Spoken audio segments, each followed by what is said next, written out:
You and your team then went on to make another hugely acclaimed movie, 127 Hours. So what really spoke to you about that material? What appealed to you about the story? I'd read the book, I'd read his book, Between a Rock and a Hard Place, a few years earlier.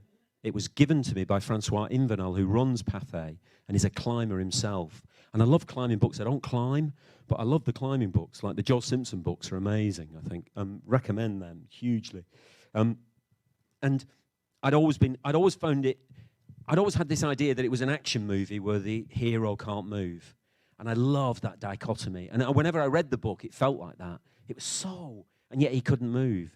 And it was going to be very difficult because you approach studios and say, yeah, the film's about a guy who can't move for 6 days, and then the climax is he cuts his arm off.